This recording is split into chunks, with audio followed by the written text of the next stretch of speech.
Steve Silberberg is a certified wilderness first responder, and he's the owner of his own backpacking guide company, Fitpacking. Hello, Steve. Hey, how's it going? It's going great. Tell us all about Fitpacking. Well, Fitpacking takes people who are moderately overweight on backpacking adventure vacations to get fit and lose fat. We go to destinations such as national parks and forests, mostly domestically, but also internationally.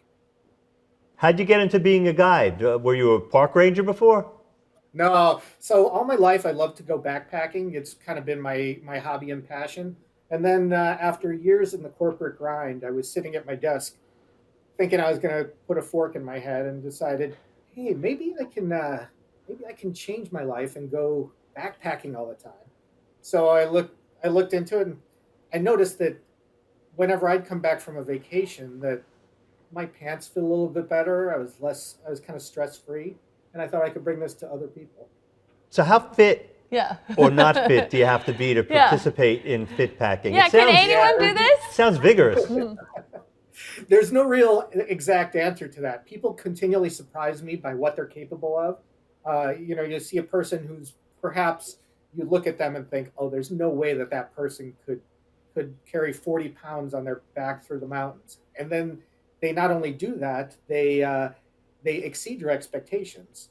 On the other hand, sometimes you find people who you think, oh, they're just, say like 130-pound woman who appears to be very fit, or man even. And you put a backpack on them and you find that after a day, they're done. So it's,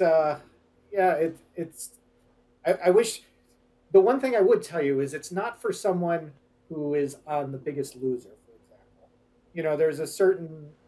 There's a modicum of activity and fitness level you should have before you go out and backpack. So, Steve, what are some of the skills that people learn during their trips that may help them even when they get home? Patience is a skill that you wouldn't think. Getting away from their devices and Wi-Fi, and but so those are more. Those aren't really skills so much as life things that you learn to de-stress and that sort of thing. But you do learn how to backpack, you learn how to camp, you learn how to hike, and you learn how to be resourceful. I mean, when you're out there with no plumbing or electricity, you pretty much are independent and have to fend for yourselves with the help of a guide. It's a big change being in the wilderness. I've done some wilderness backpacking myself, and it's a different world. And I can imagine some of the transformation that must occur with the number of your clients or the people that participate. Mm-hmm. Well, so the transformation, so you do get a body composition transformation. You find that typically people lose about 5 pounds of fat on a week-long trip. So that's different than, your body can fluctuate 5 pounds. It's just a couple, that's just 2 gallons of water or whatever. But so it's not water weight, you actually lose fat. And I'm encouraged to hear that you've been out backpacking.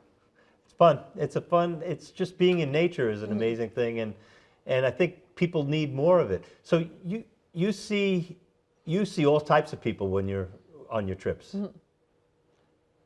Well, you mean the people that come with us, or the Yes. people we? Yeah, not others wandering around the woods, right? So what I find is you meet the most incredible people out on the trail. You get people from maybe not all walks of life, but a fair amount of walks of life, and you find that they're amazing people. But I think part of that is the venue. So when you're out in the wilderness, people's guards come down a little bit. They're a little bit more open to, I don't know, they're more receptive to nature and relaxing, and so they're in a better mood. It's like people, it's like when you go on vacation, you encounter other people on vacation, and you go, oh, we got to go to Jamaica all the time because everyone's happy here. It's so important for people to do and experience new things. I find it's important to get out of the rut and to get out of the everyday life that we're in. And this is just an amazing experience, I would I imagine, know. right? People must feel amazing once they finish a trip with you. Well, so yeah, maybe not everyone feels so amazing, but most people do. But it's actually good for behavior modification. So one thing I do, when I was in a corporate job, I had a real, I don't know if problem is right, but issue with caffeine.